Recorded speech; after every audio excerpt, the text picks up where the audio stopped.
Bien, bonsoir à tous. Bienvenue à ce conseil de votre quartier. Je précise dès maintenant qu'à la fin des 3 points de l'ordre du jour, vous aurez un temps de parole pour poser vos questions. Donc je vais vous énumérer les 3 points qui vont être débattus ce soir. On va faire le point sur les travaux de réaménagement de la place Cambronne et de ses abords. Puis le point sur l'expérimentation macadam insonorisant et anti-îlot de chaleur rue Frémécourt. Enfin, le budget participatif de mars 2019. Donc, les premiers intervenants pour le premier point, travaux de la place Cambronne et de ses abords, Madame Catherine Liba et Monsieur Bernard Fagier, de la direction de la voirie et des déplacements. Bonjour. Donc on va vous présenter effectivement l'avancement du projet d'aménagement de la place Cambronne, de la rue Frémécourt et des abords. Ça fait l'objet déjà de plusieurs présentations au conseil de quartier au moment de la mise au point du projet et au moment du démarrage des travaux. Actuellement on arrive à la fin des travaux qui devrait s'achever à la mi-mai. Et donc on va faire le point de ce qui a été réalisé et on vous précisera le calendrier d'achèvement des travaux.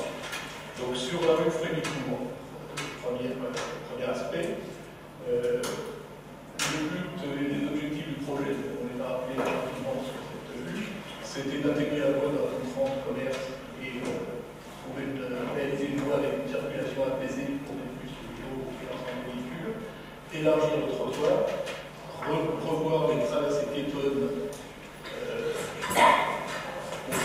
pour faciliter effectivement la circulation de l'ensemble des usagers, planter la rue pour avoir une végétalisation. On a réalisé également des quais bus qui sont accessibles au PLR et on a intégré dans cet aménagement des stationnements pour les vélos, les motos, des heures de livraison et des stationnements également pour les personnes en mobilité réduite. D'accord.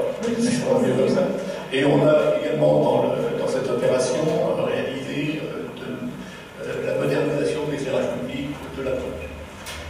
Donc bon, là on revoit les plans des différents tronçons de la voie, que vous connaissez. Et ici, donc une vue avant réalisation, l'état de la rue de l'année dernière, on avait la vue du projet, et là, donc, ce qui a été réalisé, les photos, donc l'aménagement tel qu'il est aujourd'hui. Et donc là, le chantier est en cours d'achèvement, les plantations ont été réalisées, il reste quelques raccordements d'éclairage public et des travaux de finition et au niveau des pieds d'arbres, quand les terres auront pu se tasser, on réalisera des entourages en stabilité.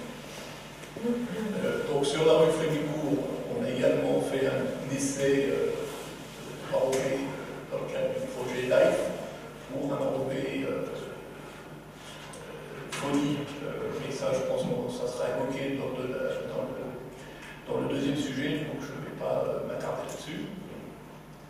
Sur la place Cambronne, le but l'objectif du projet, c'était pour maintenir le pavage existant de la place, de faciliter les traversées piétonnes en ayant des traversées continues et beaucoup plus lisibles que dans le passé, réaliser une couronne végétale sur la partie nord de la place, en complétant les plantations existantes.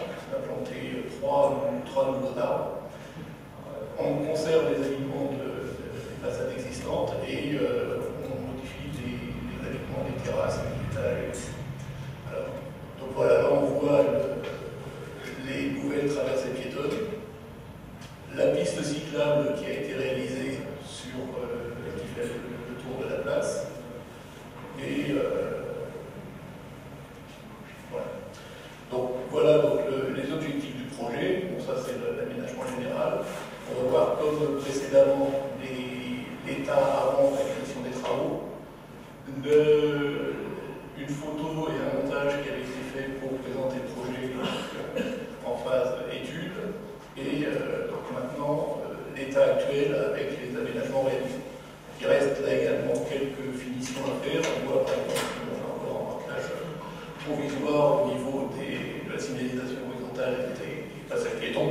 Il y a quelques points de raccordement, peut-être Catherine précisera tout à l'heure où on en est exactement. Il y a des fouilles ponctuelles de raccordement d'éclairage public, de finition qui sont à réaliser, et on est quasiment en fin d'aménagement de l'ensemble de la place. Là, on a fait un état des mobiliers d'éclairage qui ont été mis en place donc sur la place, sur la rue de Frémicourt, donc avec des nouveaux mobiliers, soit sur console, donc accrochés aux façades, soit sur bas. Et dans le cadre du projet, on a essayé prévu l'illumination du blason qui est sur la ligne aérienne de métro, qui a été vue avec les RATP et qui a été également mise en place. Alors, sur l'avenue Roger Calin, le but de l'aménagement, c'était effectivement de végétaliser les pieds d'arbres et de créer une véritable promenade végétalisée basse au niveau, avec des végétalisations basses au niveau des pieds d'arbres, en conservant bien évidemment les 4 lignes de plantation existantes, de créer également une piste cyclable dans les 2 sens sur la chaussée, et donc de réaliser, d'élargir les jardins existants et de réaliser une véritable promenade végétalisée. Donc, la chaussée existante n'a plus à sa largeur précédente, les bordures de granit n'ont pas été changées et on a planté par contre le banc cyclable pour faciliter la circulation des deux. Et les traversées piétonnes qui étaient existantes au niveau de l'avenue ont été également rénovées donc voilà la situation actuelle. Il reste en cours des travaux de végétalisation au niveau des bandes plantées. Et donc là, on a effectivement une vue de l'aménagement définitif une fois que la végétation aura poussé. Le calendrier. Ce qui reste à réaliser, c'est la signalisation horizontale du marquage au sol. La signalisation verticale est à compléter également.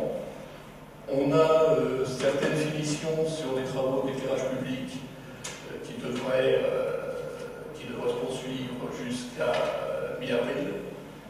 On a l'illumination dont on parlait du blason du viaduc RATP.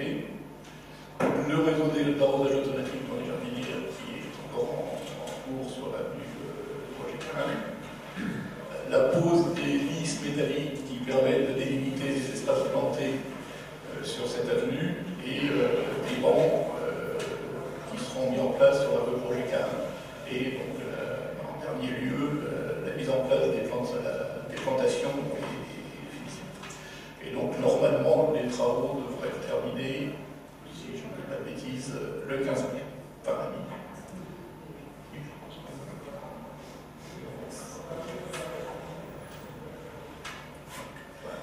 Oui. Est-ce que vous avez des questions?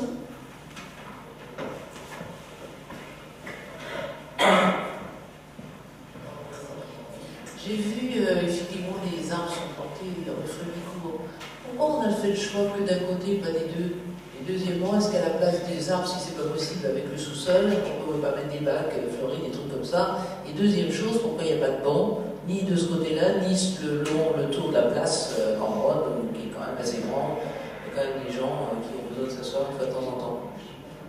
Alors sur les plantations, on ne pouvait pas planter des deux côtés parce qu'on a des réseaux extrêmement importants sous la rue Frémicourt.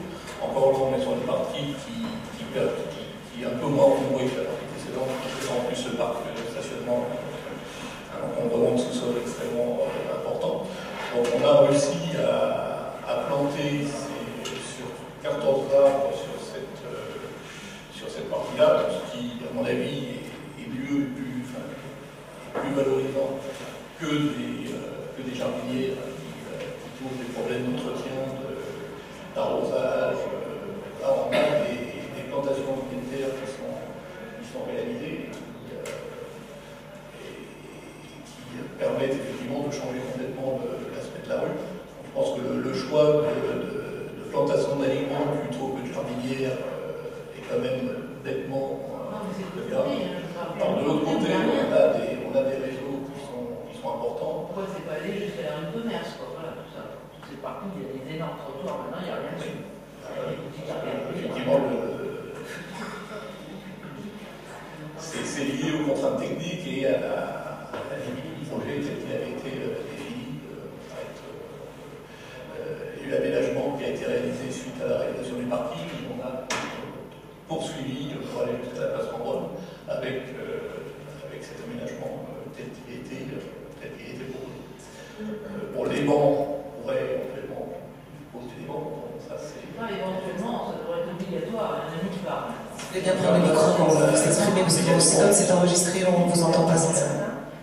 Je dis, les bancs, c'est pas éventuellement, ça devrait être obligatoire d'en avoir beaucoup plus. Il y a des bancs qui sont prévus sur la rue Roger-Quin et qui vont être posés dans un espace où on est effectivement dans un espace végétalisé et qui est plus un lieu de promenade et de repos.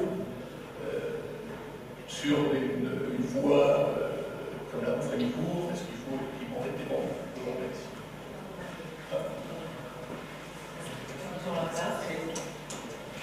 Sur la place, on a déjà des recouvrements avec les terrasses, avec les mobiliers urbains, avec l'ensemble du mobilier. Après, ça peut se voir beaucoup partout s'il y a besoin de place de banque. Ça a été une demande qui a été faite au moment de la conception du projet. On a préféré, pour ces bancs, privilégier la zone végétalisée, la zone jardin. C'est comme ça que le projet a été lors de sa évolution.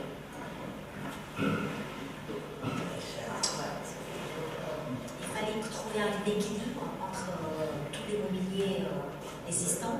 On a dû mettre en place des arceaux pour les vélos, les motos. Il fallait aménager les aires de livraison pour les commerces à côté. Donc, il fallait faire un choix. Donc, voilà. Et au niveau de la place Cambronne, nous avons commencé à avoir des demandes d'extension de terrasses, des cafés.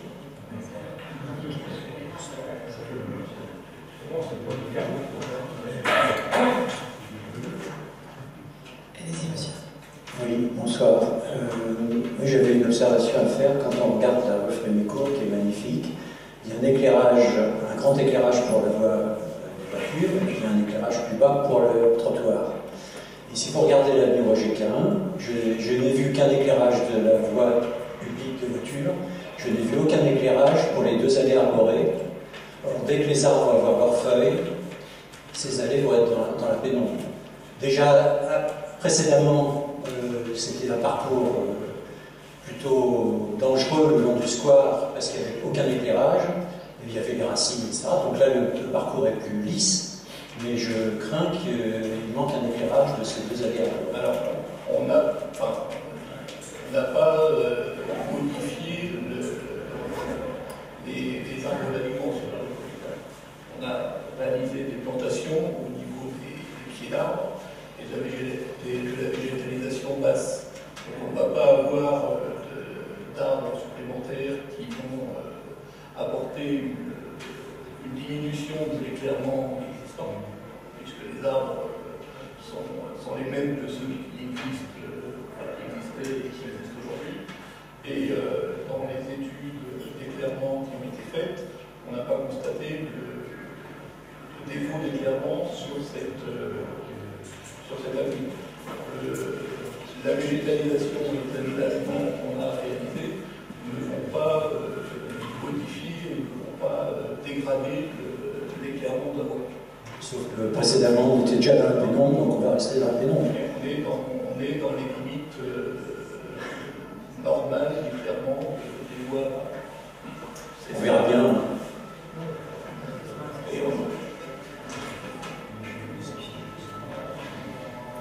Est-ce qu'il y a encore d'autres questions? Sinon, on passe la parole à Madame Liba.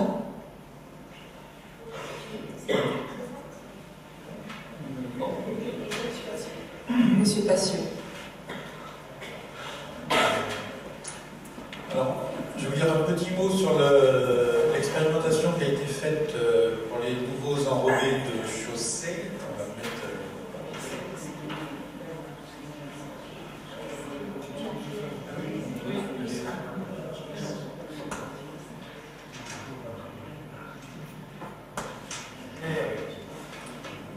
j'en profite juste pour vous dire un petit mot sur les bancs, donc, puisque c'est vrai qu'il est toujours possible de remettre des bancs plus tard. Il faut bien savoir que les bancs, c'est souvent une grosse problématique par rapport à l'usage qui en est fait le soir. On pose souvent des bancs et on en dépose presque aussi souvent. Donc il faut vraiment qu'il y ait une bonne unanimité des gens par rapport à ces risques, hein, parce que bon, il y a des SDF, mais il y a aussi des jeunes qui peuvent parler, enfin surtout là ça va être l'été, il y a des soirées qui durent. Quand on est dans des rues un peu où ça résonne, il peut y avoir une gêne, et la mairie pourra tout à fait confirmer, mais on passe notre temps à en poser et en déposer. Donc c'est à ça qu'il faut faire attention. Le fait que le site choisi soit un site où il y a plus de recul, il y a de la végétation à côté, s'explique un peu. Bon, après, c'est des équipes, donc on peut revenir dessus. Bon, des nouvelles, je pense que... Prenez un micro, madame. Vous avez vu qu'on va commencer à entrer dans une période un peu de répression par rapport aux incivilités, donc on va voir ce que ça donne. Donc, non, c'est bon. Donc on va... pour revenir sur le sujet, donc un des enrobés acoustiques et anti-chaleur qui ont été menés dans ce cadre de cette opération, je vais vous faire un petit exposé. Il y a un vague retour d'expérience parce que c'est encore très tôt, mais je vais dire un peu ce qu'il en est. Plutôt comme ça. Donc là, on est au deuxième point. Le point sur l'expérimentation de macadam insonorisant et anti-îlot-chaleur de la rue Frémicourt. Voilà, donc c'est une expérimentation qui, bien sûr, s'inscrit dans le plan climat de la ville, une politique générale. Donc le plan climat, je ne vais pas trop long là-dessus, mais tout le monde sait un peu ce que c'est maintenant dans le contexte dans lequel on est, et surtout en site urbain. Donc ça touche un peu tout, hein, donc l'énergie, la mobilité, les bâtiments, l'urbanisme, les déchets, dont vous parliez. Donc par rapport aux riverains et à l'ensemble des modes de vie qu'on a maintenant,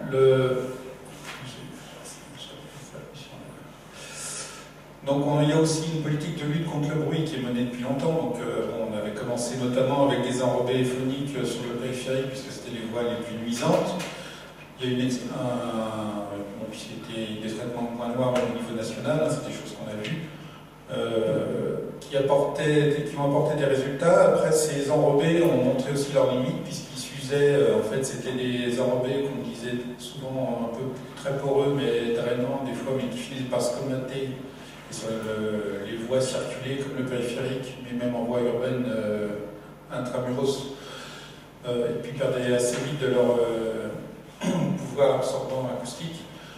Donc, ou alors sinon, au contraire, ils étaient tellement poreux qu'ils devenaient plus fragiles et ils se délitaient assez vite, ce qu'on a vu sur certaines portions du boulevard des Maréchaux. Donc voilà où on en était. Dans ce contexte qui est européen, ça fait partie d'un projet qui a été retenu en une expérimentation européenne. Donc on a cherché à innover avec les différentes entreprises de travaux publics. Donc notamment c'est avec Eurovia et puis Colas. Il y a eu 3 sites d'expérimentation dont on va parler. Donc c'est des expérimentations assez longues, donc il y a 5 ans de projet et il y a même une évaluation qui peut aller jusqu'en 2027. Donc c'est l'objectif premier, donc c'est par rapport aux îlots de chaleur, donc c'est de travailler sur tout ce qui est absorption de chaleur dans le corps de chaussée. C'est un peu comme des murs épais qui absorbent la chaleur. La chaussée, il y a une certaine épaisseur, il y a 30 cm en gros d'épaisseur. Donc ça absorbe la chaleur la journée, et la nuit, c'est la restitue. Donc ce qui fait que la lutte contre les îlots de chaleur, c'est essayer que sa température monte moins la journée, mais c'est surtout éviter qu'il y ait une restitution la nuit importante et que du coup il n'y ait pas de courbe décroissante la nuit. Donc la baisse, donc on travaille sur les granulats, enfin tout ce qui constitue ça pour que la lumière ou la chaleur se réfléchisse plus et restitue donc dans la journée quand c'est moins gênant pour ne pas restituer trop de chaleur la nuit.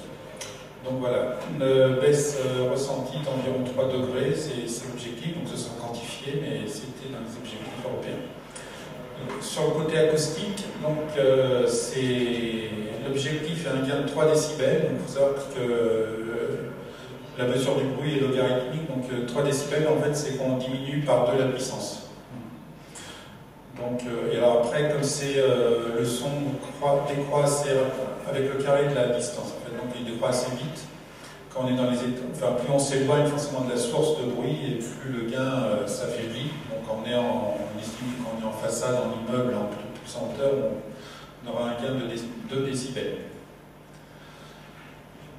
Donc là, ça c'est un petit camembert pour vous montrer un peu le taux d'exposition. On aura tout à l'heure une vue des rues au bruit, le taux d'exposition au bruit. Donc une zone calme, hein, c'est 55 décibels. Autour du périphérique, on est à 80. Donc ça vous donne un peu l'échelle d'exposition. Et puis sur votre gauche, vous avez l'exposition jour et puis l'exposition nuit sur le camembert de droite.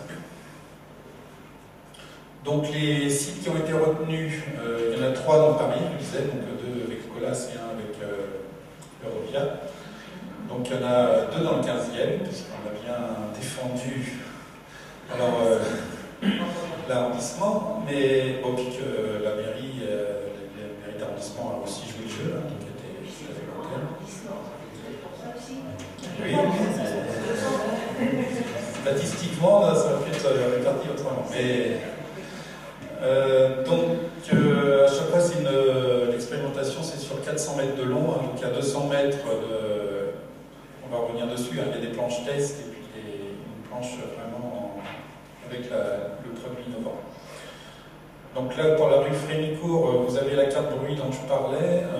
Évidemment, pour qu'il y ait un intérêt, il faut qu'il y ait quand même un certain niveau sonore déjà dans la rue pour que le gain soit appréciable, tout en étant quand même dans d'autres critères. On regarde sur ce slide après, c'était par rapport aux îlots de chaleur, il y avait aussi des questions d'orientation de la rue, parce qu'évidemment, c'est qu'on puisse bien tester cet aspect à retenir la chaleur. Il fallait que la rue que le soleil arrive jusqu'à la rue, donc il y avait un niveau de largeur, hauteur d'immeuble à côté qui était à chercher, et puis une orientation aussi. Donc, ça répondait à beaucoup de critères, et puis il fallait que ça s'inscrive dans des opérations déjà programmées, d'où l'opération sur la rue Frémicourt.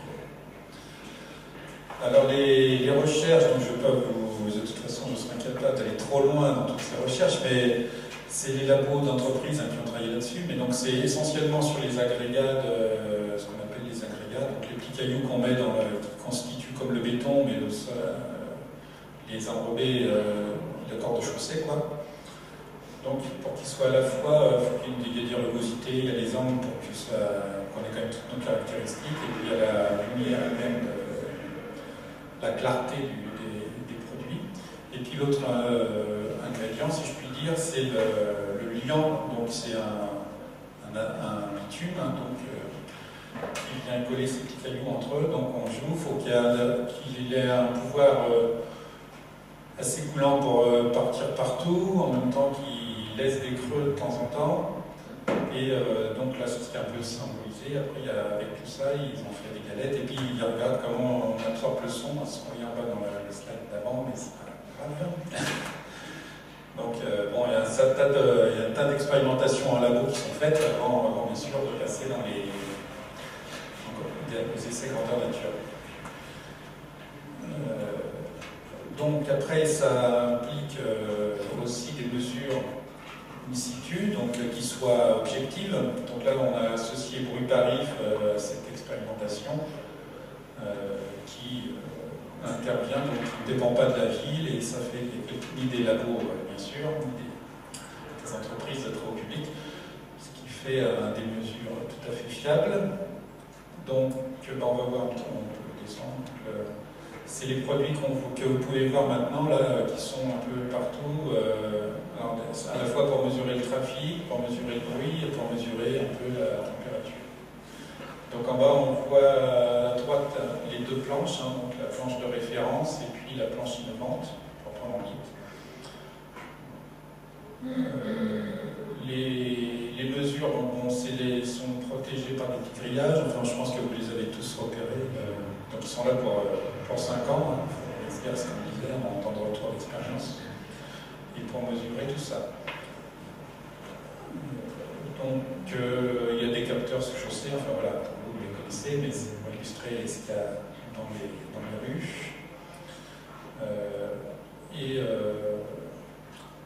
Donc on va être maintenant en phase d'évaluation. Alors bon, ça a été mis en œuvre en octobre 2018. Donc bon, c'est encore relativement tôt pour avoir les retours, mais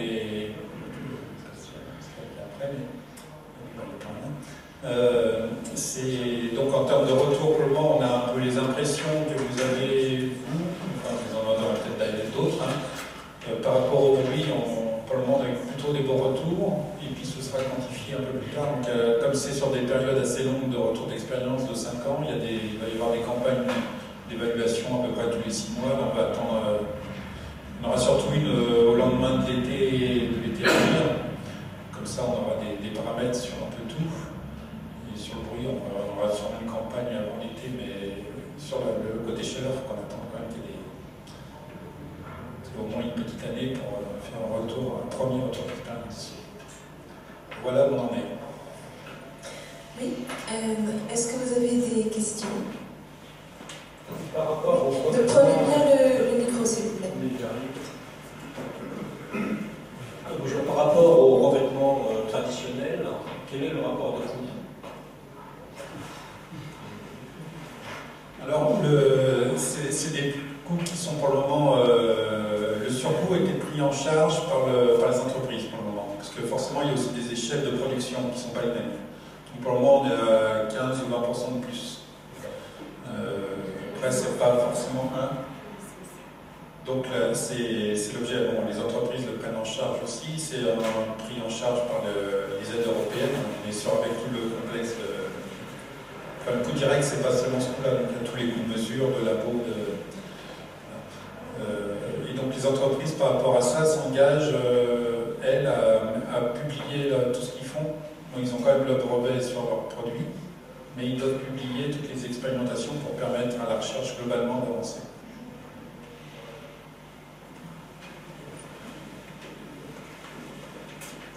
C'est une question à Madame Lebourg que je voudrais poser. Est-ce qu'à l'ordre du jour, on parlera du pavillon Blumenthal de Necker ou pas?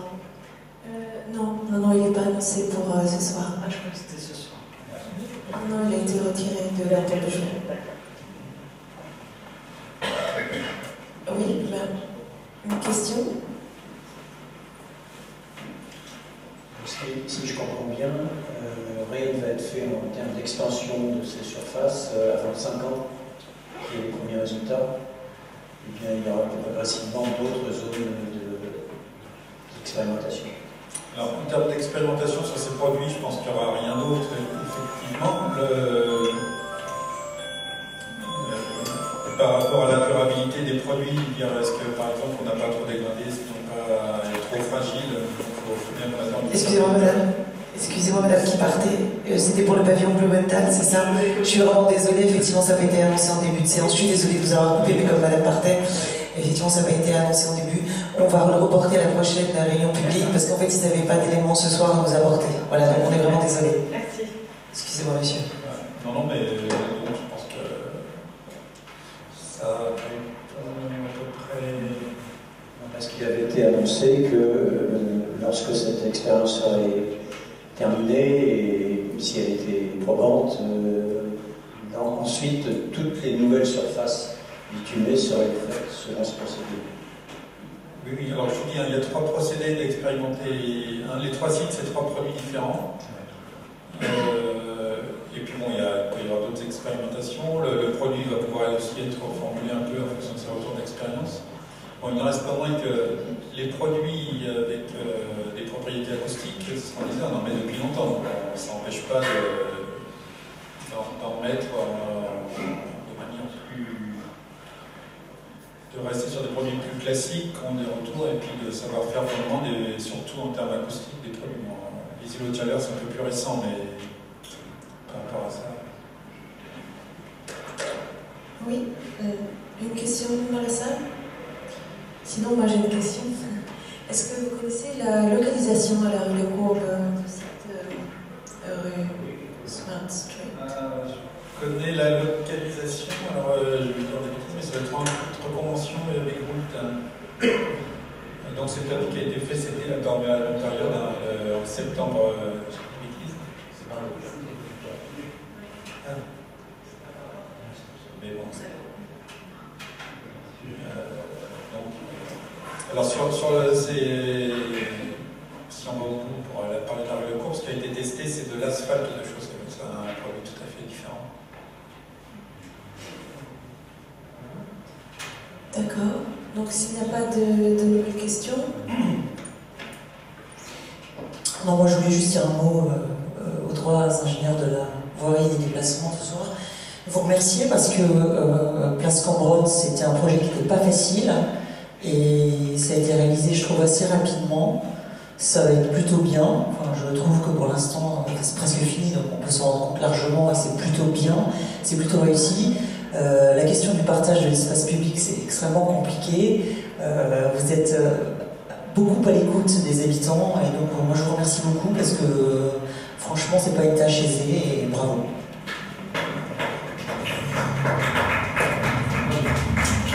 Oui,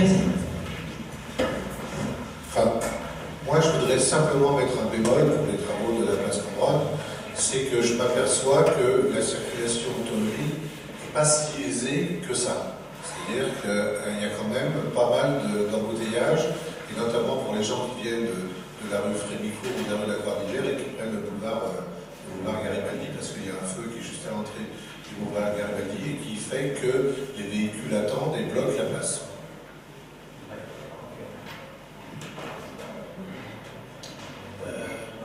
Il y a aussi la signalisation des passages piétons.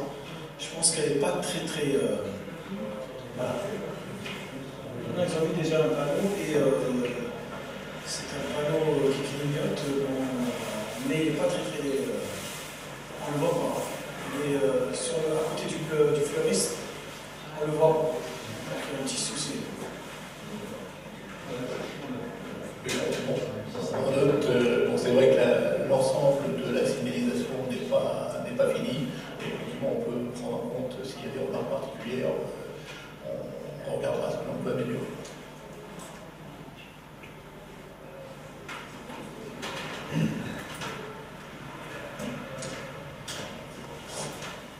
De toute façon, il y a un point que vous ne pourrez pas améliorer, c'est la surface qui est dédiée à la circulation. Vous l'avez diminuée volontairement.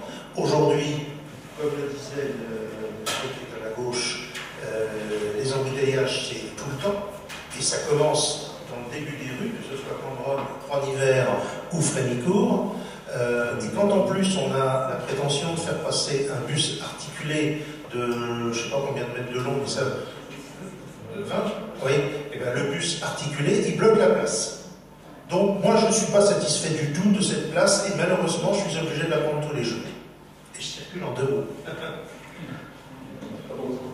Je pense qu'effectivement il y a un problème de partage de l'espace public. Un des buts de l'aménagement aussi c'était de favoriser un certain nombre de circulations douces comme les vélos, favoriser aussi les traversées des piétons. Zéro. Le but, c'est aussi effectivement de permettre d'avoir des axes de circulation pour les 2 roues et de partager l'espace public avec les différents types de circulation. Alors effectivement, ça se fait peut-être au détriment de la voiture et de la circulation automobile. Et c'est vrai que un des buts de cet aménagement, c'était de rendre plus d'espace pour les piétons, de permettre aussi aux circulations douces d'être améliorées et de permettre des traversées de piétons au niveau de la place Cambronne beaucoup plus simples et beaucoup plus sécurisées. Alors effectivement, c'est peut-être au détriment de la circulation automobile dans certains cas, mais il faut quand même qu'on arrive à un partage de l'espace public un peu plus cohérent. Il faut savoir aussi que c'est la politique des transports en commun. Parce que le 80, il a une peine folle à tourner sur cette place. Non, mais de manière générale, vous parlez des embouteillages. Les embouteillages, c'est une volonté politique, hein, puisqu'on veut supprimer la voiture de Paris. Ça, c'est voilà, c'est pas de votre faute. Donc, il faut quand même remettre les choses à leur juste valeur. Ça, je pense qu'il faut faire attention aux prochains candidats qu'on élira, c'est tout. On n'est pas en campagne électorale, mais je peux vous dire quelque chose, Pascal, c'est qu'on ne veut pas enlever la voiture à Paris, je pense pas, je pense qu'on veut la réduire tout simplement. Mais moi qui passe aussi rue Cambronne, enfin place Cambronne, je suis le premier à dire que peut-être en aménageant différemment l'emplacement du feu à l'entrée du boulevard Garibaldi, on arriverait peut-être à fluidifier un peu plus cette circulation. Je suis sûr que vous regarderez ça. En tout cas, moi je voulais vous remercier aussi d'être intervenu ce soir, surtout M. Passiot qu'on a prévenu très très tardivement. Donc merci d'être venu.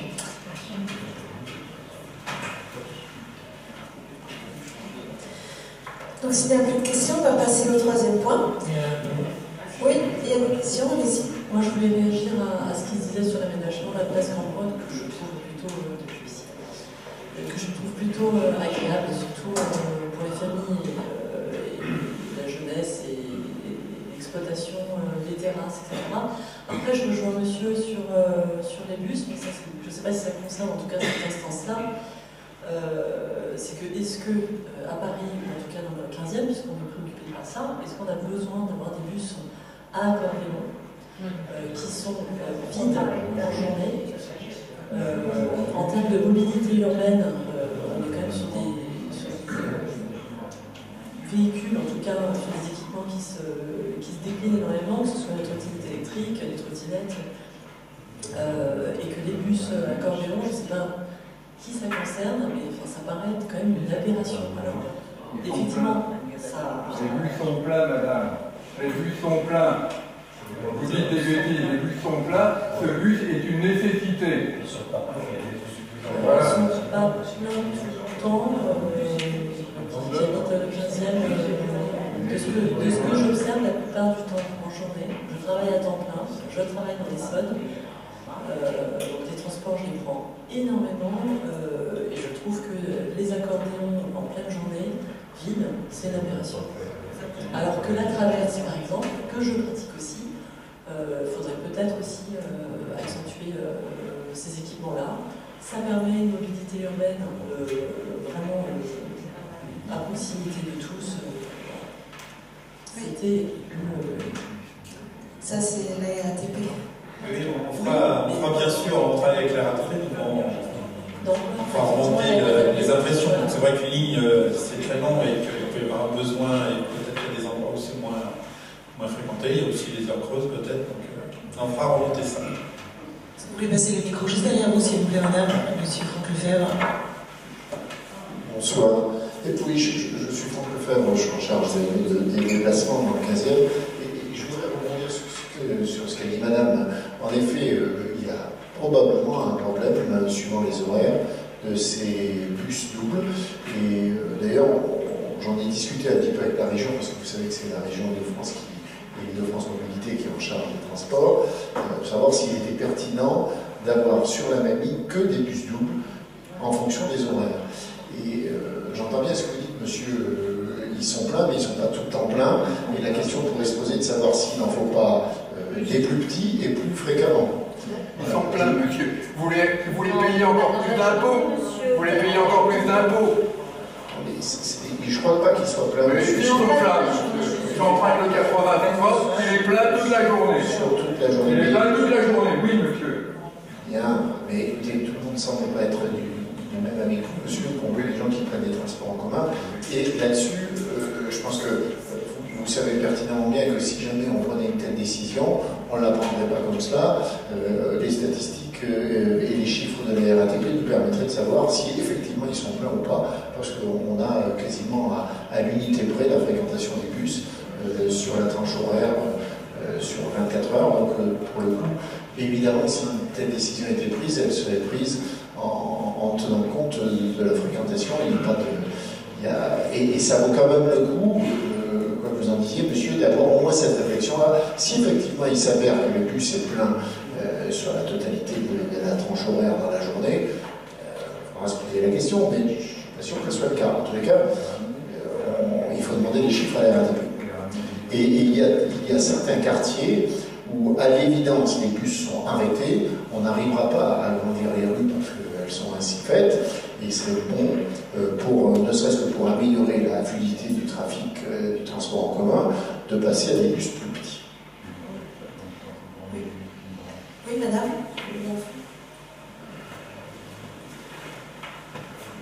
Oui, si l'on passe à des bus plus petits, il en faudra plus. Parce que je crois que ces transports en commun sont vitaux pour nous Parisiens. Je suis pour la diminution de la voiture et je suis pour que les transports en commun soient multipliés. Je pense qu'il n'y a pas suffisamment de bus. Nous les attendons souvent très longtemps. Il en faut beaucoup parce qu'il faut moins de voitures.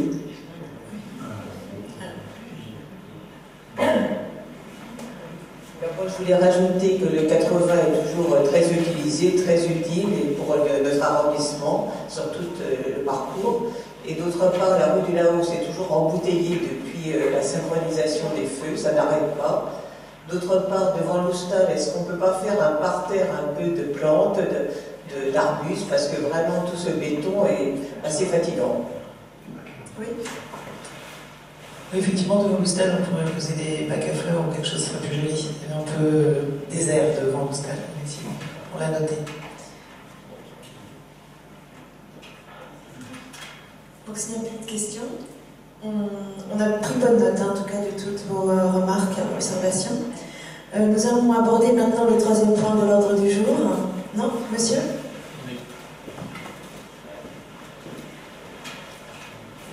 Merci, bonsoir. En fait, c'était pour les questions diverses, mais si... Les questions diverses, ça sera sur la voirie, allez-y. Allez-y. Non, ils vont partir, je pense, donc si, oui, effectivement. J'ai compris qu'il avait... Oui, vous avez raison. Alors, allez-y. En fait, je vais faire le porte-parole de Riverains Gare de Lecourbe, c'est au niveau du 41, suite aux travaux pour la future piste cyclable. Il y a un vaste chantier, je pense que vous ne le découvrez pas, mais tout le monde l'a vu. Et il y a un problème, les habitants, les propriétés m'ont demandé de vous en parler, c'est qu'ils m'ont dit carrément qu'ils étaient furieux, on va peut-être tempérer, mais de n'avoir aucune information au sujet des travaux de désamiantage. Parce qu'en fait, il est apparu des protections, des équipements spéciaux. Je crois que ce manque de communication, c'est vraiment... ça pêche vraiment, parce qu'on fait peur aux gens. Vous avez des banderoles, des autocollants avec amiante, avec des tas de protections, et eux ils disent ceux qui travaillent sur le chantier sont parfaitement protégés, puis nous sommes à côté, nous habitons au-dessus, en face, et il y a des poussières, il y a des choses, il y a de l'amiante. Donc c'est dangereux pour ceux qui y travaillent, et ceux qui vivent autour, c'est pas dangereux. Alors, je vais essayer de tempérer, je connais un petit peu les chantiers de désamiantage. C'est sans doute ce qui restait dans l'Europé, donc il n'y a pas grand-chose. Il y a des lois de protection des travailleurs, évidemment, il faut prendre d'extrêmes précautions. Je crois qu'il y a un manque de com. Et puis, d'autre part, sur le déroulé des travaux et sur leur phasage, ça avait commencé lundi 18 mars, à partir de 23h, les travaux, installation du chantier, plomb, grille, bâche, pas de com non plus. Et depuis le 18 mars, marteau-piqueur, retrait, stockage d'amiante, toujours sans protection. On voit des bâches sur le côté, mais rien au-dessus, c'est ce qui les inquiète. Donc ils m'ont demandé de vous porter ce message et cette préoccupation vis-à-vis du chantier, puisque c'est très localisé sur cette partie. Je vous ai fait un petit mémo. Alors, effectivement, donc il y a des chaussées qui sont amiantées, pas toutes. Cette fibre a été ajoutée en fait on parlait tout à l'heure des enrobés, dans le liant des enrobés pour améliorer leur tenue en termes de résistance, notamment aussi de fluage, enfin justement de résistance à la chaleur accumulée pour pas qu'ils se déforment. Donc à une époque on mettait ça pour les enrobés qui risquaient d'être fortement sollicités. On mettait beaucoup d'ambiance dans le commandement, c'était un peu le produit miracle. Donc ça concerne la couche supérieure, parce que c'est la couche de roulement qui était traitée comme ça, à toute l'épaisseur de la chaussée. Et si bien qu'en plus, à une époque, pour faire du revêtement du cycle durable, on reformulait les enrobés, c'est-à-dire que ceux qu'on fraisait, enfin qu'on grignotait, on les recyclait, on les mettait ailleurs. Donc à chaque fois qu'on fait des enrobés, qu'on refait un tapis comme ça, qu'on travaille sur les enrobés, on fait beaucoup de diagnostics amiante et il y a des zones qu'on définit. Donc, de fait, il y a une zone qui était entre la rue des Volontaires et la rue Blomet, si je me rappelle bien, qui est, dans laquelle on a trouvé de l'amiante. Et pas les autres. Enfin, si au sud, on a fait beaucoup de désamiantage, au sud de la rue Le Courbe, et pas entre la rue Cambronne, justement. Donc, par rapport à ces travaux, alors après, ils ont effectivement fait l'objet de procédures et de mise au point, comme vous en doutez, tout à fait avec l'inspection du travail, enfin avec tous les organismes de prévention et de sécurité. Donc le taux, il y a toutes les mesures, exactement les mêmes mesures qu'on fait dans le bâtiment sont faites dans ces emprises. Alors il y a quand même des déclinaisons qui ont été faites pour les enrobés sur la voirie, donc c'est sûr qu'il y a beaucoup de recherches justement pour trouver des choses qui permettent de travailler sans tout chlore, parce que ça aurait été un peu compliqué, même en termes de rendement et de durée de chantier, et puis de coût, hein, parce que déjà comme ça, quand on trouve de l'amiante dans des enrobés, ça multiplie les coûts par 2 ou 3, et si on sait que si on avait donc ça a été calé comme ça, avec des procédés qu'on visait à trouver un équilibre meilleur. Donc, par rapport à ça, on a des panneaux d'information, alors je ne sais pas, peut-être qu'ils ont été mis au point, donc je sais qu'on en avait reparlé pour le sud de la rue Le Courbe, justement, donc je sais qu'ils existent, après peut-être je vérifierai si ce ne sont pas tous bien mis. On explique ça, parce que cette inquiétude que vous décrivez, bien sûr, c'est des choses qu'on rencontre, dont on nous fait part assez souvent. Quand on voit des gens arriver en cosmonaute qui font du manège marche à côté. Mais bon, et on fait les mesures libératoires après, que vous connaissez, ce qu'on s'appelle l'amiante, donc en fin de chantier, ce qui fait qu'il y a même une période un peu de latence où on attend les résultats sans qu'il ne se passe rien. On trouve, pour le moment, on n'a encore jamais trouvé de fibre d'amiante. Mais le risque existe, donc voilà, la réglementation est faite par rapport au risque. Donc, on peut. Alors après, l'avancée, c'est sûr que c'est un atelier qui coûte cher. S'ils progressent un peu plus vite, ils arrivent plus vite, et s'ils vont moins vite, c'est pareil. Donc on a peut-être du mal à lire du temps au temps on sera là et du temps au temps on sera là. Inversement, normalement, c'est les panneaux, notre communication principale, du coup, c'est la communication qu'on met sur les panneaux de chantier, d'information chantier. Donc je tâcherai au moins par rapport au risque, hein, parce que je dis par rapport aux dates, on a un peu de mal à communiquer. Donc quand c'est les commerçants, les riverains, des fois on peut dire quelques dates. Après, on ne peut pas faire du boîtage non plus avec toutes les dates face par face. Pourquoi pas, mais pour des questions de temps d'édition des documents et de coûts de... Monsieur Massieu, quand j'ai des travaux de la CPCU dans la rue, ils se donnent la peine de donner les informations aux riverains. Là, il n'y a eu aucune information donnée aux riverains. C'est de la posteriori. C'est-à-dire que vous avez monté les protections, vous avez fait le confinement et vous avez mis les panneaux sur le confinement. Mais rien en amont, absolument rien en amont.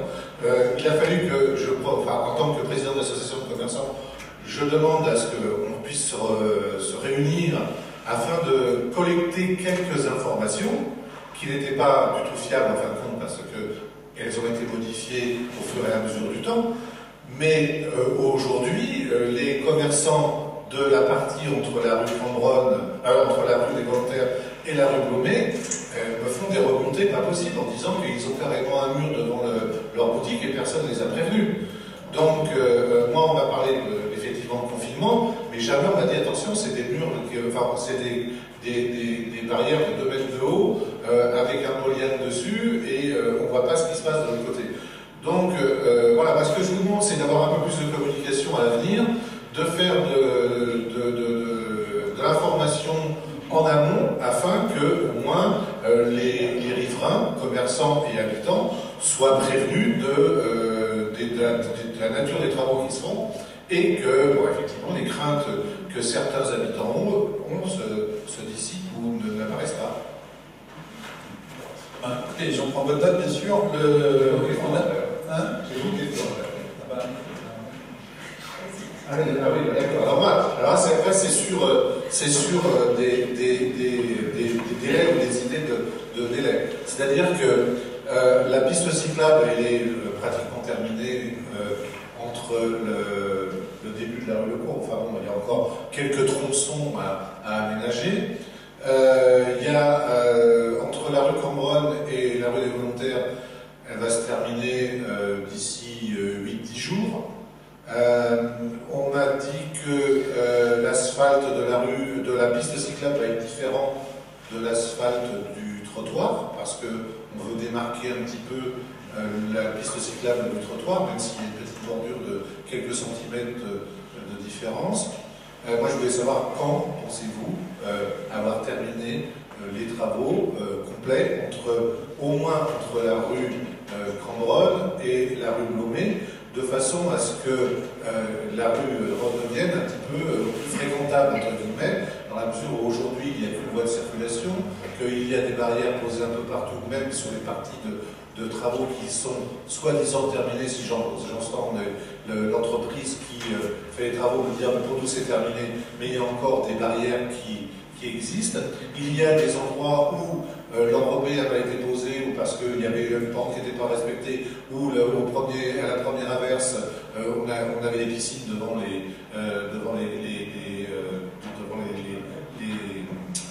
bordures de trottoir. Donc, je pense que, notamment devant la zone de transport de fond de la caisse d'épargne. Voilà. Donc, moi, ce que je voulais savoir, c'est, à votre avis, quand la rue Le Cours va-t-elle retrouver son aspect définitif? Parce que là, on est en plein travaux d'assainissement sur la rue des Volontaires. Devant ma boutique, il y a encore des barrières, un trou qui ressemble plutôt à une décharge publique qu'à un endroit de travaux. Donc, moi, ce que je voudrais, c'est aller voir les commerçants en leur disant, ben voilà, notre rue, d'ici 3 semaines, 1 mois, 2 mois, retrouvera son aspect, non pas primitif, puisqu'il y aura un gros changement, mais au moins un aspect fréquentable. Alors, en termes de communication en amont du chantier, donc on avait fait un boitage important, d'ailleurs, sur un périmètre très large, je ne me rappelle plus le nom, mais c'est en milliers de documents transmis. Donc les dates sur lesquelles on avait communiqué à l'époque, on avait dit la piste Le Cours sera livrée fin de l'été. Donc on disait de pouvoir d'ailleurs mettre à profit quelques périodes d'été si nécessaire. Complet. De Valais à oui. Donc, parce que dans le tronçon sud, ça a effectivement avancé, mais il y a encore des gros carrefours. Il y a le carrefour Leblanc, Le Cours va traiter, et puis le carrefour Croix-Nivert. Donc on a 2 points qui sont quand même assez importants, parce que ça avance vite à des endroits, mais il y a quand même encore des choses à faire. Que des entreprises vous disent, bon, nous on a fini, oui, moi j'entends bien qu'il y a des entreprises qui fassent le trottoir qui est fini, ou celui qui fait la chaussée, puis après il y a des entreprises de marquage, il y a il y a une cohorte de... une fois qu'on a mis la chaussée, on n'a pas fini, donc c'est sûr qu'il y a pas mal de choses à faire derrière. Donc pour le moment on est dans ces dates-là. Alors tronçon par tronçon, je ne saurais pas, on pourra essayer de leur donner d'autres dates que vous avez la gentillesse de transmettre, on passera voir sur le tronçon jusqu'à Blomet, là j'ai bien compris la sensibilité.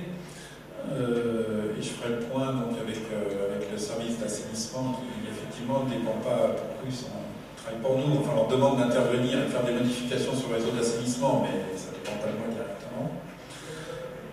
Et puis les petits, alors oui, il peut y avoir des loupés ou des contrepentes qui peuvent arriver et on demande à l'entreprise de reprendre à ses frais. Donc, je ne sais pas si c'est le cas là, de la zone devant les transports de fonds dont vous parliez, mais c'est sûr qu'il y a des évaluations comme ça et avant qu'ils fassent l'asphalte, on leur demande qu'au moins il y a des pentes qui donnent satisfaction. Et j'espère qu'au moins le produit fini, il n'y aura pas de flash. C'est ce que je peux espérer.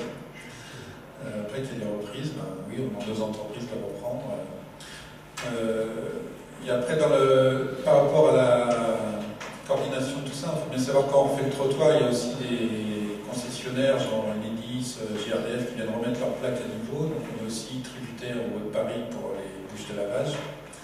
Donc on est tributaire d'un grand nombre d'intervenants, parce qu'il suffit de marcher sur le trottoir et de voir toutes les trappes qu'il y a sur le trottoir pour se rendre compte de tous ceux qui interviennent. Et c'est à chaque fois autant d'aléas. Et puis après, quand on doit faire l'asphalte, si on fait l'asphalte un jour où il pleut, il s'abîme et 15 jours après, il faut le refaire. Donc il y a aussi des aléas qu'on veut transmettre pour certains, mais si on essaie de commencer certains travaux très tôt avec les entreprises pour que ça avance, et on a plus de risques de pluie quand c'était ça, donc on sait qu'on est plus soumis à ces aléas climatiques. Je crois que je prends à peu près l'essentiel et puis je vous dis, on est de toute façon à disposition, bien sûr, pour répondre au mieux. Après, il y a des travaux et c'est une nuisance, on le sait bien. Merci. Est-ce que vous voulez passer le micro à M. Lefebvre, s'il vous plaît? Je suis un peu inquiet sur votre remarque sur les contrebancs. En fait, pour le coup, je ne sais pas, ça vous avez été signalé parce que je crains que ce ne serait pas la première fois que ça se produirait. Il faudrait mieux éviter quand même qu'il y ait un orage et une inondation de tous les commerces à proximité, et que donc, parce que j'ai déjà eu quelques exemples de réfections d'œuvres qui sont faites à l'envers, et là c'est le cas, a priori, la pente n'est pas bonne, et donc je suis inquiet parce que je ne sais pas si ça remonte correctement à la direction de la voirie, ce genre de choses. Donc il serait peut-être là où ça a été fait, lorsqu'il pleut, ce serait bien quand même qu'il y ait une vérification qui soit faite en principe avant qu'on constate une inondation, parce que ce ne serait pas la première fois. Donc je suis inquiet sur votre remarque. Oui, mais je ne veux pas rentrer dans les détails techniques, mais enfin, ils ont quand même une pente de 2 mm par mètre, donc c'est quand même très peu. Et là où il y a le problème, ils ont enlevé l'asphalte donc en bordure, à ras des bordures. Vous constaterez par vous-même, c'est au niveau des transports de fonds. Mais ils l'ont vu eux-mêmes ou... Ah non, c'est moi qui l'ai vu. Mais c'est bien ça que j'ai été voir le chef de chantier en lui disant, je lui ai pris une photo, d'ailleurs j'ai toujours une photo dans mon téléphone, je peux vous la montrer. Je lui ai dit, regardez ce qui se passe, il m'a dit d'accord, ils ont retiré l'asphalte, et pour l'instant c'est toujours encore à Jules, il n'y a pas d'asphalte. Je ne veux pas me substituer là, mais bon, le seau d'eau lancé, ça suffit à vérifier si ça coule dans le bon sens ou pas. Non, mais je pense qu'il y a des contrôles qui sont faits, mais forcément, une fois que c'est fait, il y a le contrôle interne de l'entreprise d'abord. S'il y a de l'entreprise de prévu, c'est bien malheureux, mais nous après on passe aussi parce que sanctionner. Vu le linéaire qu'il y a, si jamais il y a un problème, c'est... Oui, non, mais je pense, j'imagine que c'est pas ça les 2,5 km, mais... Et bon, après, quand il y a des reprises comme ça, de fait, nos surveillants font les remarques. Je ne suis pas forcément au courant si l'entreprise reprend sur 10 mètres carrés, mais normalement, ils doivent reprendre. Si ce n'est pas repris, on va falloir reprendre même après. Je vais vous montrer la photo. Moi, j'ai juste, puisqu'on en est au bureau des plaintes, au 208 rue de Vaugirard, j'ai beaucoup de riverains qui se plaignent depuis de très nombreuses années sur ces 2 bandes de sable qui sont devant chez Boucher. Si vous pouviez faire quelque chose, ce serait bien. Mais ça fait à peu près 2-3 ans qu'on demande. J'ai peut-être d'autres choses à faire, mais c'est une demande récurrente. Et il y a du sable, je viens d'y passer là, dans la réunion, et du sable partout. Donc si vous pouviez changer ça, ça serait très bien. Les 2, vous voyez ce que je veux dire? Devant le kiosque. Une réflexion qui n'a pas été complète, ils ont fait refaire une fouille et pas... Ouais, là il y a 2 exemple de ça, en fait, il y a du sable partout sur toute la place. Et ça rentre dans les commerces, et notamment chez le boucher. Donc si on veut bien regarder. En tout cas, merci. Et si vous avez d'autres questions sur la voirie, parce que je pense que madame, messieurs vont partir quand on va passer au dernier point. Pas d'autres questions voirie. Très bien. Je vous remercie beaucoup pour vos interventions. Merci.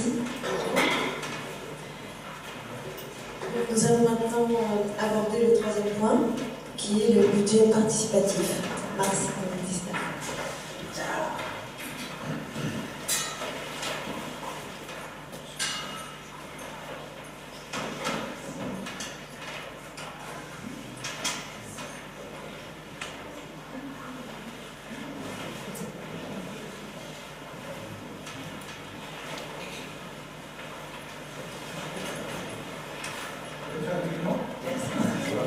Merci beaucoup. Au revoir. Oui. Oui. Oui, vous pouvez intervenir sur des thèmes que vous voulez voir évoqués. Oui, vous avez une question? Oui, on devait parler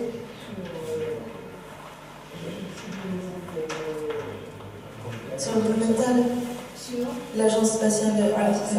Non, ce point a été en fait annulé, reporté, parce qu'on n'avait pas mieux, parce que vous affichez à l'école, on regarde, on prend une photo et on vient pour écouter les points qui nous intéressent aussi. Et on voit qu'il y a eu au moins 2 points affichés à la porte de l'école qui ont été supprimés. Oui, c'est vrai. En fait, le flyer a été refait après. On a fait le point sur ces sujets qui n'ont pas eu de nouveauté par rapport à l'autre conseil de quartier. Vous allez réafficher? Il y a eu 2 sortes de flyers qui ont été faits.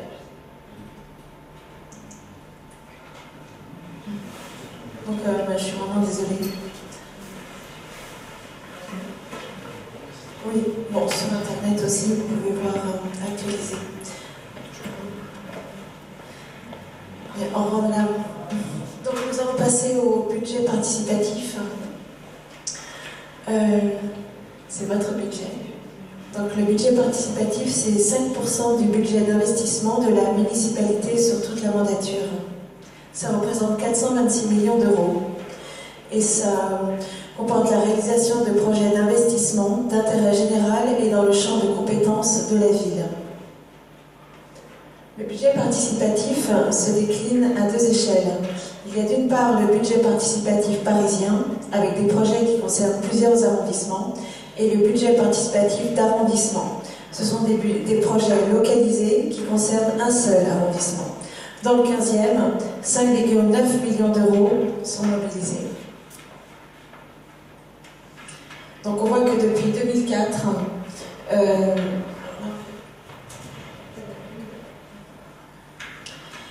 il y a... on passe... C'est tout. Donc les projets locaux dans votre quartier, depuis 2015. Donc l'aménagement de la place Cambronne et de ses abords. Également des équipements très innovants pour nos écoles.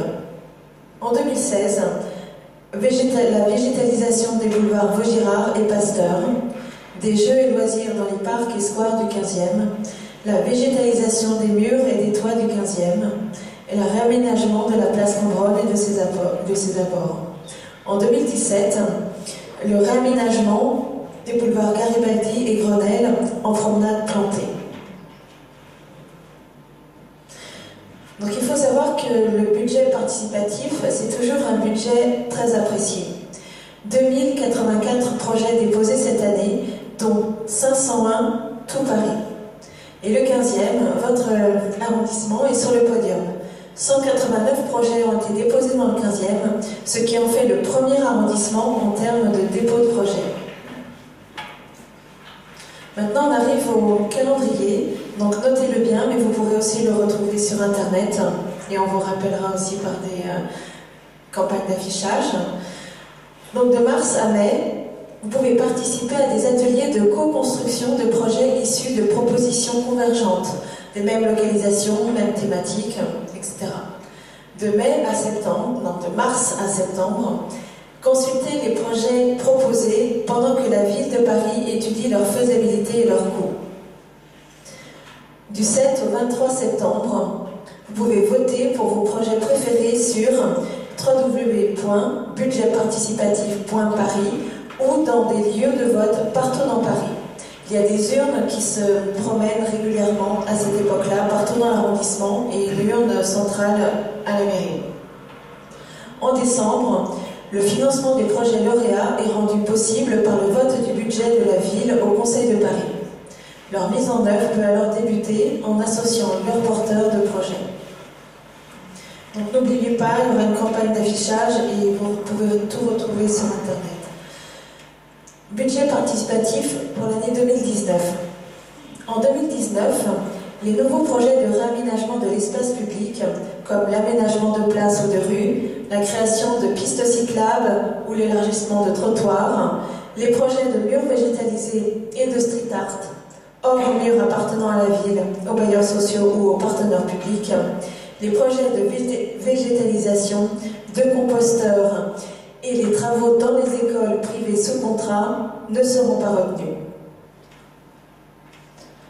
On aborde maintenant un exemple de réalisation, comme l'aménagement de la place Cambronne et de ses abords, qui ont été largement exposés ce soir.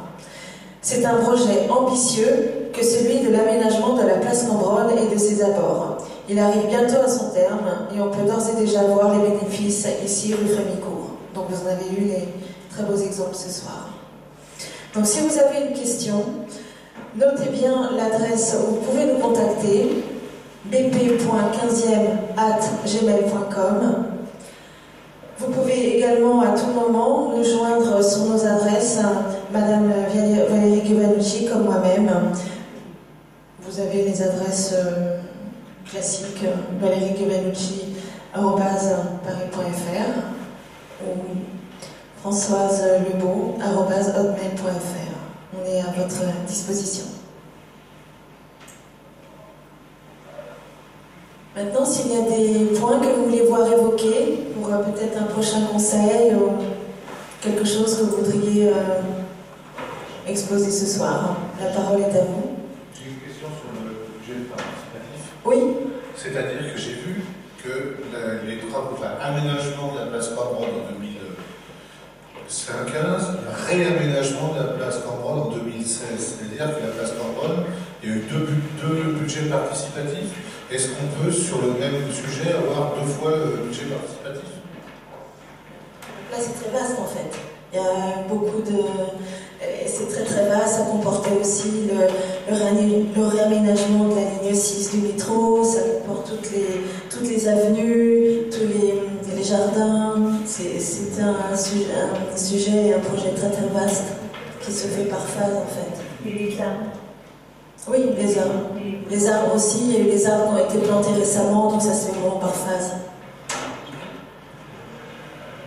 Oui, alors on a voté au budget participatif, c'est le conseil de quartier Cambronne-Garibaldi qui a déposé ces deux projets. Il y a eu deux phases pour la place Cambronne, donc vous étiez là, donc effectivement en 2015 et en 2016. Et on avait besoin de voter deux fois parce que c'est un très gros budget. Je voulais simplement signaler ça, c'est-à-dire que si ça ne suffit pas pour une année, on peut voter simplement pour l'année suivante. Bien sûr, tout à fait. Quand ce sont des gros projets, effectivement, on peut faire en plusieurs phases. Oui, monsieur. Oui, bonsoir à tous. Ma question concerne la propreté des rues dans le 15e. Je ne sais pas si je suis le seul à avoir remarqué depuis quelque temps une dégradation assez importante. Alors, il y a plusieurs points que j'ai remarqués. Le dépôt plus ou moins aléatoire de débarras divers dans des coins qui restent assez longtemps. Donc ça, je sais que c'est une... Je pense que les deux ont un rapport avec le civisme. Parce que le deuxième point, c'est également la propreté de la rue, mais là, pour le coup, avec les déjections canines. Je crois avoir vu pas mal d'arrondissements dans Paris, et je pense que, à ma connaissance, hein, c'est l'un des arrondissements les plus sales que j'ai vu récemment. Alors, je ne sais pas quelle serait éventuellement la solution. J'ai eu l'impression que le 15e n'est pas hyper bien desservi en ce qui concerne le nettoyage à l'eau des rues. Dans la rue dans laquelle je suis, par exemple, la rue du Général Dorel, c'est très rare, alors que le lieu où stationnent les véhicules de l'entretien de la ville rentrent et sortent, c'est très rare en fait d'avoir les trottoirs qui soient nettoyés, rincés à l'eau. Et par ailleurs, je me demandais s'il n'y avait pas éventuellement quelque chose à faire d'un point de vue de la verbalisation, tout simplement, des gens qui laissent leurs chiens faire leurs besoins sur le trottoir sans les ramasser. Je circule sur le trottoir avec ma petite fille qui a sa petite trottinette et c'est un véritable jeu d'embûche que de passer à travers. Voilà, Oui. Donc là, en fait, vous abordez donc 3 points sur la propreté. Il y a d'abord la discipline personnelle. Voilà, c'est à chacun de savoir faire preuve de civisme. Après, c'est vrai que le 15e arrondissement est l'arrondissement le plus peuplé, le plus vaste de Paris, et qu'on a un contingent d'agents dédiés à la propreté qui est très restreint par rapport à la grandeur de l'arrondissement. Donc ça. Alors, est-ce que ça pourrait pas être l'objet d'un budget en plus, parce que mais ça, c'est un problème qui revient d'une façon récurrente, mais les agents de la mairie, du 15e arrondissement travaillent vraiment de toute façon très bien. Ils font vraiment leur travail, mais ils sont malheureusement pas suffisamment nombreux. Mais c'est de toute façon bien noté. Déjà, monsieur, vous sachiez que la propreté dépendait de la mairie de Paris, pas de la mairie du 15e.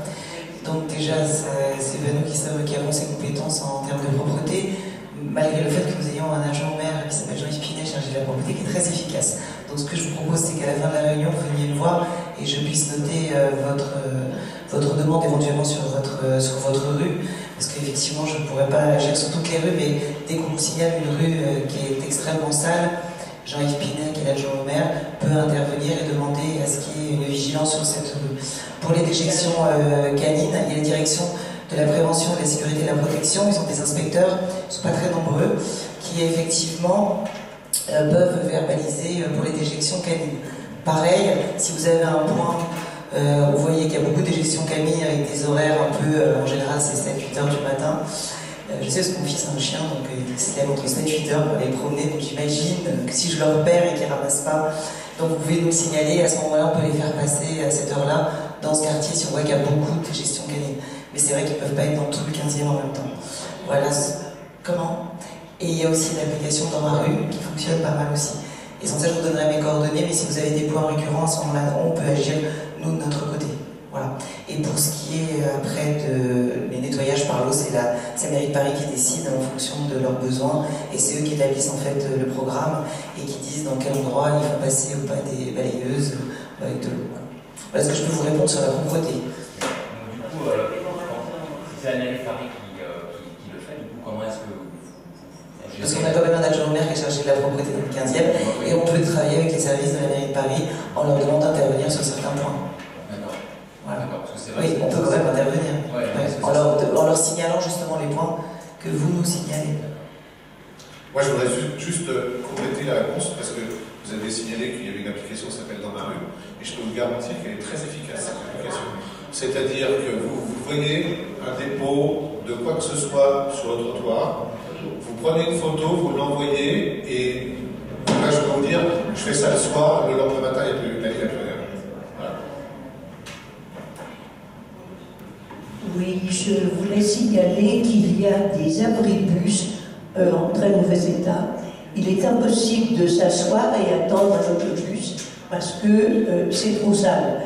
Je signale les 2 abribus qui sont rue Le Courbe, les abris volontaires, Le Courbe, il y en a 2, qui sont très très sales. Et ça, c'est pas possible, ça fait, je sais pas, peut-être 15 jours, je regarde, il y a des détritus alimentaires, il y a de tout, on ne peut pas plus s'asseoir. D'autre part, je suis toujours un peu obsédée par les dépôts de mégots de cigarettes. C'est vraiment quelque chose d'épouvantable. Qu'est-ce qu'on pourrait faire pour que les gens ne fassent ça? Je voulais vous signaler un autre abribus en face du métro volontaire. Là, je vous avais dit, demander qu'il y ait une poubelle, il n'y en a pas. Alors les gens donc fument, jettent leurs cigarettes et montent dans le bus. s'il y avait, bon c'est pas sûr parce que quelquefois vous avez une poubelle et vous avez les mégots en bas. Mais enfin, bon. Alors je pense quand même, il pourrait peut-être y avoir l'investissement des citoyens, du quartier, essayer que chacun tout de même, en faisant des réflexions pas agressives du tout, mais dire, mais, écoutez, vous avez des poubelles, ne jetez pas vos mégots, ne jetez pas vos papiers, parce que toute la rue des volontaires aussi, entre la rue de Vaugirard et la rue Le Couple, est sale, c'est sale, mais les gens sont sales, parce que souvent, on voit les ouvriers nettoyer, ils sont partis, et puis voilà, ça continue. C'est démoralisant pour eux, ça je les comprends. Comment? C'est démoralisant. Mais oui, donc c'est un problème de civisme. Alors il faudrait que dans les conseils de quartier, on se mobilise, je crois, pour essayer d'intervenir, faire quelque chose, faire des réflexions aux gens qui se sentent quand même... Parce que vous voyez des gens, même dans les commerces, même des personnes qui fument, qui sortent dehors pour se détendre un peu. Qu'est-ce qu'elles font de leurs cigarettes? 68 €. Comment? 68 €. Oui, la verbalisation, c'est 68 €. Voilà. Je pense aussi que les gens devraient se mobiliser et devraient intervenir pour qu'on respecte la voie publique. Moi, je pense que... Alors, j'ai un autre problème aussi, c'est la disparition des kiosques dans le 15e. Ça, c'est vraiment très embêtant. Nous devons, pour avoir des journaux, aller rue Cambronne. Entre Sèvres-le-Courbe et Cambronne, pas de journaux. Alors, je vous en avais parlé. Alors, il paraît que le fait, c'est qu'on ne trouve plus personne pour tenir ce genre de kiosque. Il faudrait leur permettre, disait quelqu'un de la municipalité, leur permettre de vendre aussi quelques articles qui leur permettraient de gagner davantage, parce qu'il paraît qu'on ne trouve plus personne pour tenir les kiosques. Mais c'est très gênant pour nous. Je sais surtout qu'il y a une forte demande pour ce kiosque à journaux qui est donc rue Vaugirard. Ouais. Pas pour qui sont ouverts. Et rue Le Coupe aussi. Oui, oui, et sur rue Vaugirard aussi. Ouais. Il y en a un rue Linois aussi. Il est vite aussi. Bon, moi je voulais simplement dire que, effectivement, les mégots de cigarettes, c'est une plaie, c'est une verrue qu'on a sur nos trottoirs. Tous les matins, je balaye mon trottoir, parce que les commerçants, quand même, balayent un peu les trottoirs, même si par ailleurs ils payent une taxe de balayage. Les mégots, je les vois, les femmes fument, elles rentrent dans ma boutique, elles écrasent leurs cigarettes par terre. Je suis pas agent verbalisateur, et puis je ne veux pas surtout me mettre à dos les clients potentiels qui rentrent dans ma boutique. Mais je suis d'accord, il n'y a aucun souci. Ce que je pense qu'en plus des verbalisations, parce qu'on ne peut pas mettre un agent verbalisateur derrière chaque fumeur, je pense qu'une campagne de signalisation, de même qu'il y a des panneaux de signalisation sur la route, on peut avoir des panneaux de signalisation sur le trottoir en disant que chaque fumeur qui écrase un mégot sur le trottoir risque une amende de 68 €. Vous mettez ça tous les 30 mètres sur le trottoir, vous allez voir déjà les gens vont peut-être aborder l'abandon du mégot différemment. Ça, c'est la première chose. Moi, la deuxième chose, je fais une petite parenthèse. Parce qu'il y a un peu plus d'un mois, dans la rue des Volontaires et dans la rue François Bouvard, on a eu quand même une manifestation qui est passée, dite Gilets jaunes, mais c'était surtout des casseurs qui ont cassé quand même quelques trucs, compagnie d'assurance, banque, garage, brûler les voitures, vous voyez. Bon. Moi, je tiens à faire une parenthèse et à signaler l'efficacité des services de nettoiement qui sont passés après. Parce que rue des Volontaires, poubelles brûlées au milieu de la rue, rue François Bourvin, plusieurs poubelles brûlées et au milieu de la rue, et bien je peux vous dire qu'à 20 h, la circulation dans ces rues était remise en route grâce à l'intervention des agents de nettoiement. Moi, personnellement, je t'en tire vraiment un grand coup de chapeau. Et grâce à l'intervention de M. Jean-Yves Pinet qui est interpellé tout de suite pour que ça puisse être nettoyé.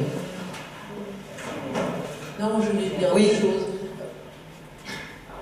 À propos des mégots, on avait inventé il y a quelques années des petites boîtes, voilà. Pourquoi on ne généralise pas? Vous achetez un paquet de cigarettes, on vous vend avec je ne sais pas combien de centimes, on vous vend aussi la boîte qui va avec. C'est-à-dire qu'on mettrait les mégots dans cette petite boîte. Voilà. Ça, ce serait une suggestion pour moi. On donne alors. Parce que ça correspondrait à tout le monde, il n'y aurait pas de PV. Et puis deuxièmement, il n'y aurait personne pour être obligé de nettoyer ce que les gens laissent pas. Deuxième chose. Comme les plastiques, voilà. J'ai jamais jeté un plastique, moi. Oui, d'accord, mais ceux qui fument, c'est pas grave, je suis d'accord. Deuxième chose, un petit point positif quand même dans toute cette galère, c'est qu'enfin, ils ont matérialisé la réfection des jardins rue Cambronne. Bon, ça c'est chez moi, 50 rue Cambronne, tout ça. Ils ont refait les plantations, ils ont refait tout ce qui est la mauvaise terre, ils ont même refait les grilles, et ils sont en train de peindre les grilles maintenant. Donc voilà, bravo à la personne qui s'en occupe. Ouais, c'est vrai que c'est bien. Bien, monsieur?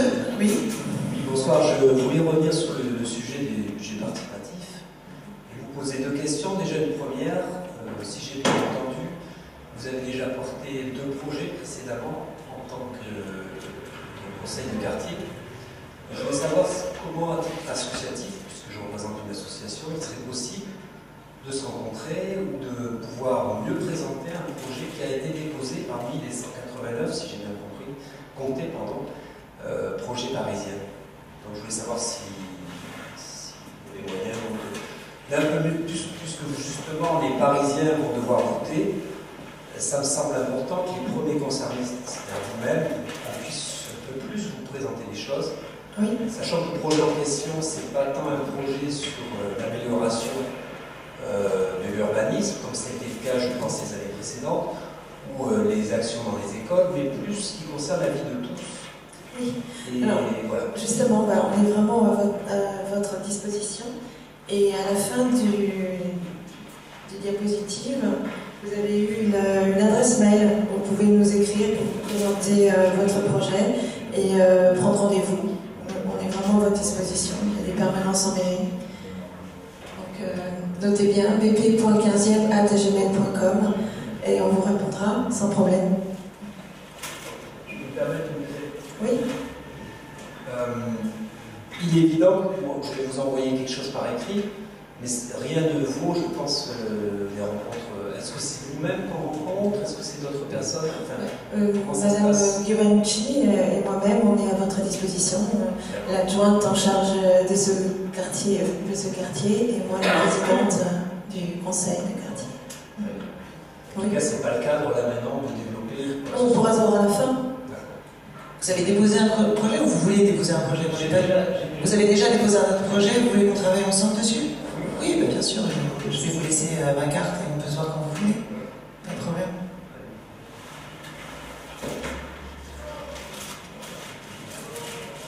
Pas d'autres questions?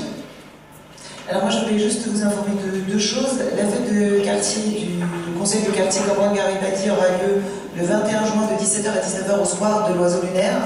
Le thème est fête des enfants. Donc un peu comme d'habitude, il y aura des clowns, des tatouages, il y aura peut-être un orchestre. Donc c'est le 21 juin de 17h à 19h.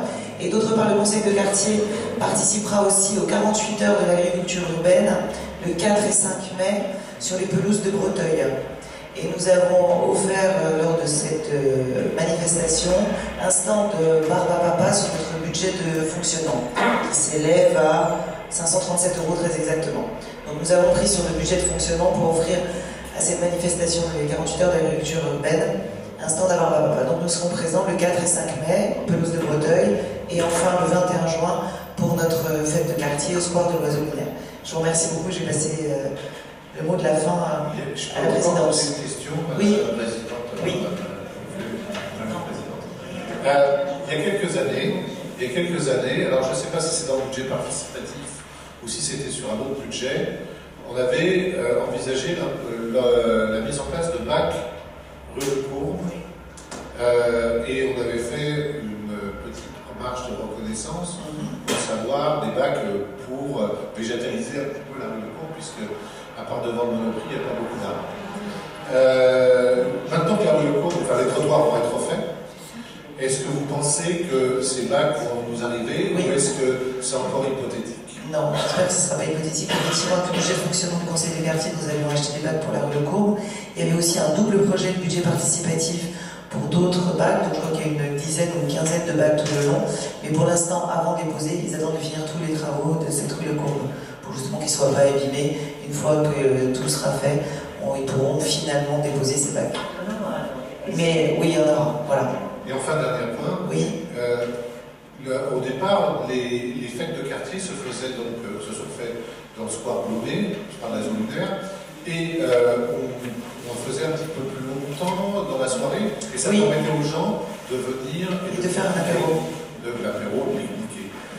Qu'est-ce qui nous empêche de les heures d'ouverture du square? Malheureusement, je n'ai pas eu de... Ça a changé depuis l'année dernière, mais je n'ai pas pu obtenir plus tard. Ah ouais? Oui, c'est pour ça que c'est un... Qui donne cette autorisation? Et bien, la mairie de Paris, les espaces verts, c'est pas nous, ce sont les parcs jardins. Ok. Voilà. Alors, est-ce que c'est parce que c'est le 21 juin aussi, c'est la fête de la musique? C'est possible aussi. C'est possible aussi. Je sais pas. Parce que c'est vrai qu'avant, on avait l'autorisation jusqu'à 21h. Et là, on a une autorisation jusqu'à 19h. Vous avez pas d'autres infos là-dessus, non? Donc, en fait, on n'a pas pu pousser jusqu'à 21h. Mais c'est vrai que chaque année, on faisait jusqu'à 21h. Peut-être que vous intéresse pas du tout ma réponse. Je crois que ma réponse m'intéresse pas du tout, en fait. D'autres questions? Allez-y. Est-ce qu'il y a une information sur... vous avez plutôt des réponses sur les flashs préventifs sur la rue? Les flashs préventifs, vous voulez parler du radar pédagogique? Du radar, pardon. Ah, c'est dommage que la DVD est partie. On aurait pu le redire, mais je l'ai dit il n'y a pas très longtemps. En fait, pour vous expliquer, le conseil de quartier a acheté un radar pédagogique à 1 600 €, il y a à peu près 3-4 ans, et il n'a toujours pas été mis en position. En fait, c'est un radar pédagogique qu'on voulait mettre dans tout notre quartier, par exemple rue de Cambronne, oui, c'était surtout la rue de Cambronne en fait, qui était ciblée. Et en fait, la voirie ne peut pas nous les déposer, parce que d'abord il faut qu'ils trouvent un poteau pour les accrocher, et pour que ce soit stable, et ensuite parce qu'il faut changer des piles. Enfin bon, c'est un non-sens sans fin, donc je me bats avec la voirie depuis très longtemps pour essayer d'avoir ces radars pédagogiques, mais je n'y arrive pas. Voilà, mais c'est dommage, le monsieur Massieu était là, et on aurait pu lui reposer la question. Il a été mis une fois, c'est tout. Voilà. Mais effectivement, ils existent, mais ils ne sont pas adaptés. Voilà. Et j'ai reposé la question maintes et maintes fois. D'ailleurs, en réunion publique au budget participatif de juin l'année dernière. Voilà la réponse. D'autres questions? Très bien. Mais je vous souhaite une très bonne soirée. Merci d'être venus.